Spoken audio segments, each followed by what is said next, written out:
Wheelies are awesome. No one can deny that. Big wheels up wheel stand has always looked freaking cool when you're drag racing. I mean, even when I was as far back as starting to learn to ride a bicycle, wheelies were awesome. Wheelies were fun.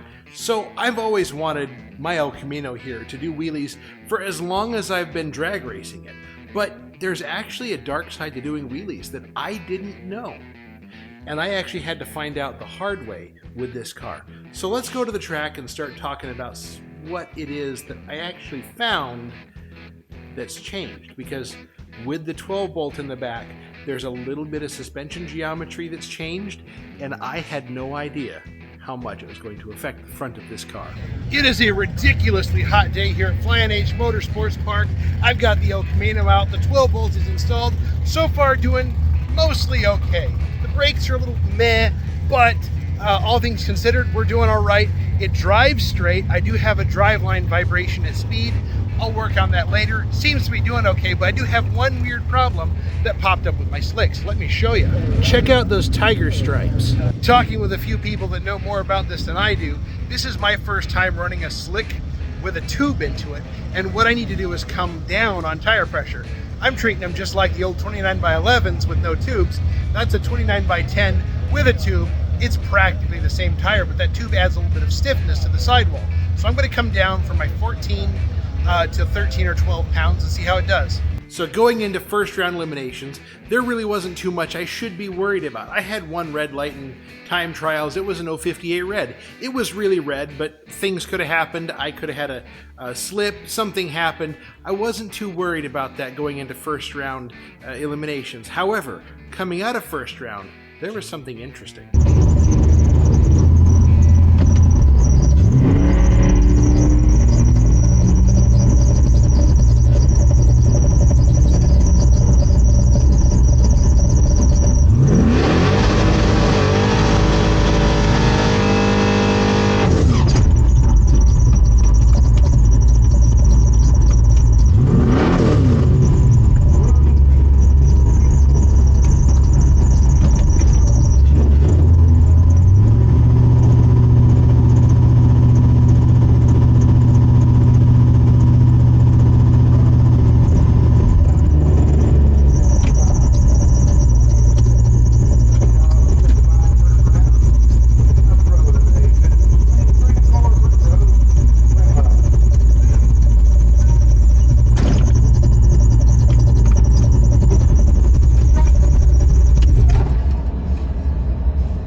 All right, this is unusual. This is round number 1 eliminations. I have that white Silverado truck over there.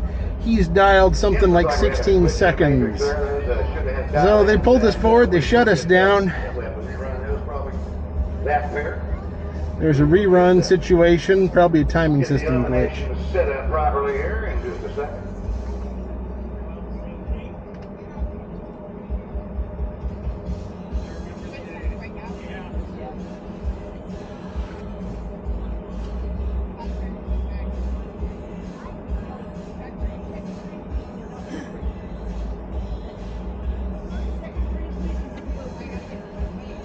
Yep, he's dialed to 1602.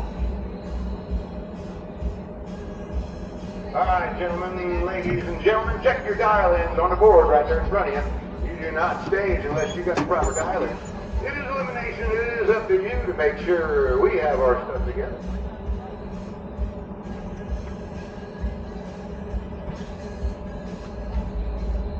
That first pair needs to bring them back up and rerun that first pair. Bring them back up and make sure you see the dial-ins. There they are on the boards, or on the boards before you enter the water. Make sure it's correct. You know the drill. It's your responsibility for your dial-in that you want to run. We'll put it in if we can read it on that truck.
So that first round eliminations was very red. That was 50 thousandths of a second red. The last red light I had was 058, so at least I'm hitting it consistently. At least so I think. However, an interesting thing came out of that. Because I was racing a truck that was a 16-second truck, he had some interesting words for me after the fact. Because he had a backup camera and told me, there's not a lot to do sometimes in a 16-second truck. However, I was watching the backup camera and your wheels were off the ground. And he made a motion like this. And whether or not it was this far or who knows what, he said both wheels were off the ground. Pardon the beads of sweat dropping down my face, but I kind of figured out where I lost the time. The barometer has been dropping a little bit slowly. Well, in the time that I was up there in the staging lanes, which was a while due to issues, the barometer dropped, what was that? About 40 or 50 thousandths of an inch of mercury, which is enough to make a big difference on this car.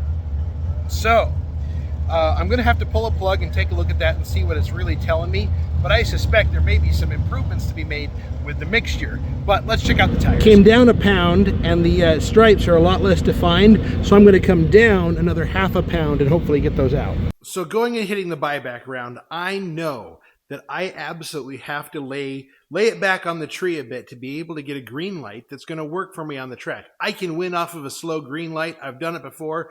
Red lights take me right out of the game.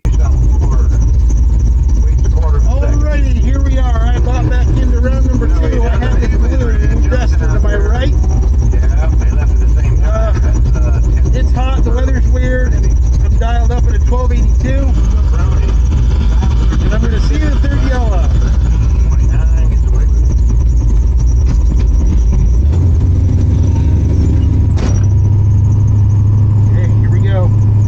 Burnout limit's on, fan is on, everything's as happy as can be.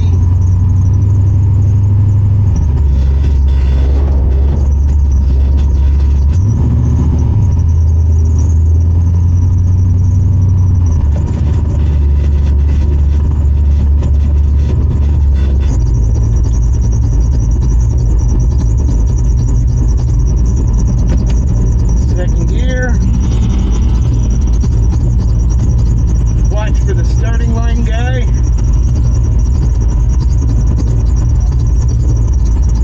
I got a 1282 to the 1208. Here we go.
Another interesting bit of information. I had someone tell me just between now and then that I'm pulling the fronts, which could mean that I'm pulling the fronts vertically out of the beams as opposed to going forward through the beams, which would indicate why I've had so many red lights in a row that I wouldn't normally have.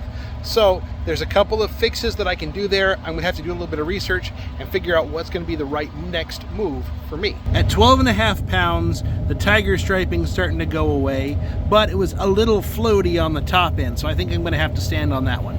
All right, so at the end of the day, I'm faced with two choices. I either have to make a bar angle change to the back of the El Camino, which is time intensive, or I need to do something with the front end of this car to slow it down to make it go forward as opposed to straight up. I decided to make the move and just adjust the front shocks, tighten them up so that way it doesn't come up quite so hard and fast. Let's go change that. So you can see the adjustment knobs there. One of them is for compression, the other is rebound.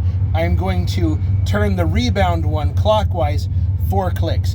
These have 18 clicks total between full soft and full hard. So I'm going to get it a little bit closer to the middle, but not perfect. So let's get that done. I'm just going to reach into the screwdriver and do that. Not going to film it because there's just not enough room in there for everything. So now with the shocks changed, I've tightened it up 4 clicks on the front shocks. That still puts me looser on the extension than compression, which is totally a good place to be for this car. Anyways, I was able to hand my phone off to a good friend of mine, Dalton, and he was able to get some footage on track so we can see what the heck this car is doing. Once you know what the car is doing, I can start to make better decisions from here. However, this gets a big old asterisk. I know that the car is still reacting fast because that first light was red. And I know that I still have to lay it back between first round time trials and first round eliminations.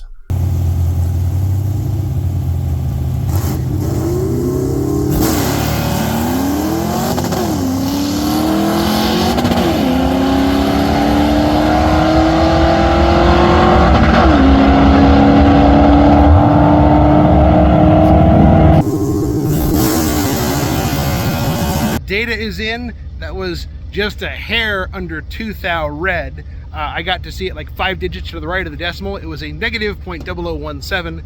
I'm going to call it 2000ths red.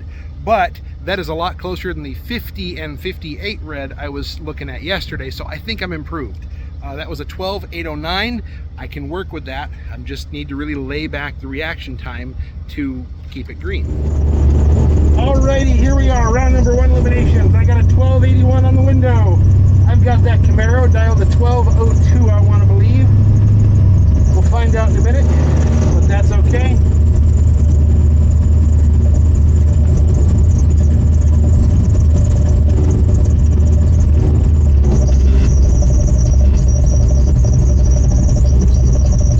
Fans on, burnout limits on.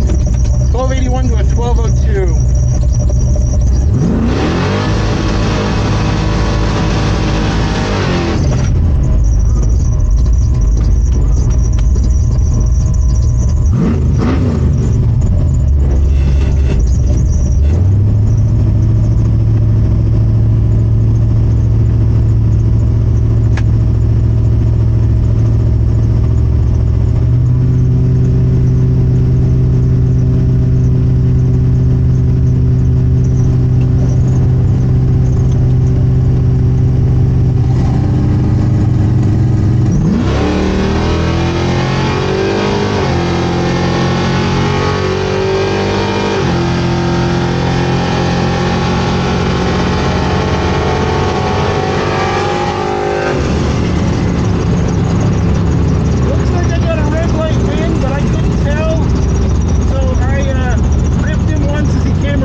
Okay, so first round eliminations, I was able to absolutely destroy the tree, and I put it 4000ths green, 004 green.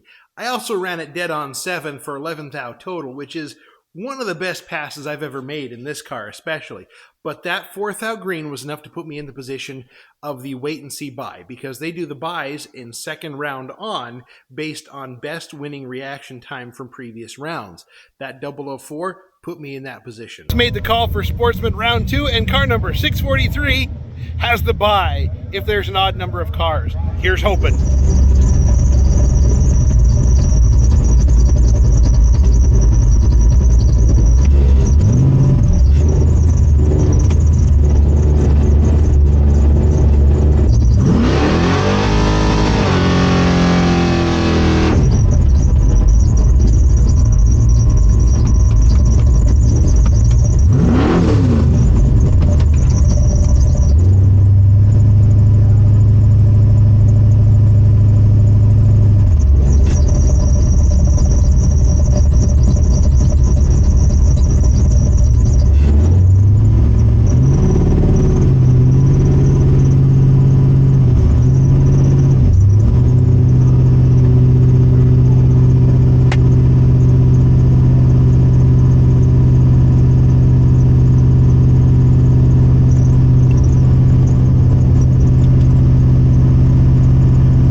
So given that I had the buy, I took the chance and just swung for the fence just to see what was going to happen. It was red. It was 20 something red, 28 red or so. The point is that where I was normally hitting the tree was still, the car was reacting too fast, making me go red. So what I've learned is that bar angle change in the back, that slight geometry change, even though it's as close as I could make it to the previous rear end, there is still some difference, and this car is reacting faster on the track. Okay, so now going into third round eliminations, I know that in order to keep going rounds, I really have to lay it back because, like I said already, I can win off a slow light. I can't win off a red light. So I came up against this blue S10. I've raced that truck before with a different driver. That's worth noting. And I laid it back on the tree. Here we are, round number 3. I've got this blue S10. If it looks familiar, I have raced the truck before, being driven by a different driver.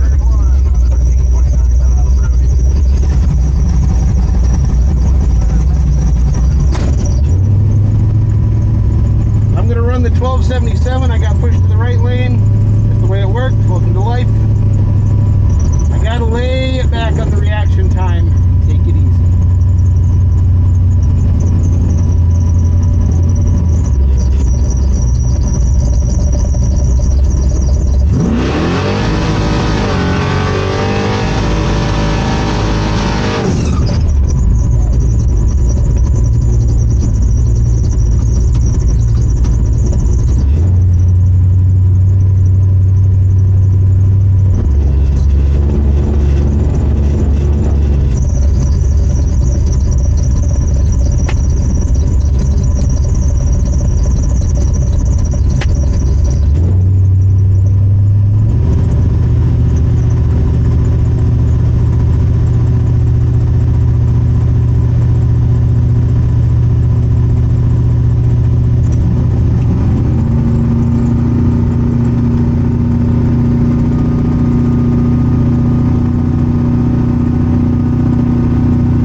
That looks like on the time slip, but they got me. Thank you.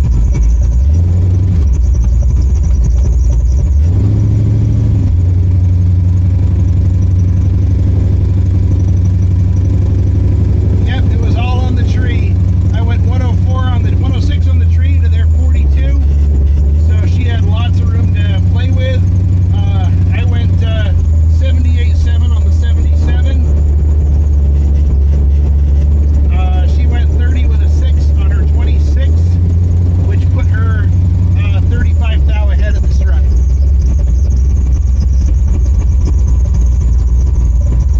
So, time to pack up and go home. So now that I'm back home and had some time to reflect on things, what I'm doing is I'm not changing the car any further than it has been because I think it's going to work out very well. It is still pulling the front wheels, which is like, yes, childhood dream achieved. Achievement, car does wheelies. You know, nobody talks about how cool your car is when it gets great gas mileage, but when it does wheelies, that's when it's cool. So what I've been doing is I've been hitting the practice tree to make sure that for the upcoming events that are still left on the season, I'm working on making sure that I, the driver, can perform in a way that I'm not going to let the car down because the car is actually pretty good. I'm not worried about that. If the driver can get it together, the car is going to do just fine. Especially in the classes that I'm running with, I have no worries. That car is going to do awesome. So I'm going to leave the 4 clicks tighter on the front. I'm going to leave the 50-50 shocks in the back. There is some trickery that I can pull down the road, but for now, I'm going to keep the changes to a minimum, and I'm going to work on the driver a bit. So let's go inside and hit the practice tree. Thanks for watching. I'll see you later.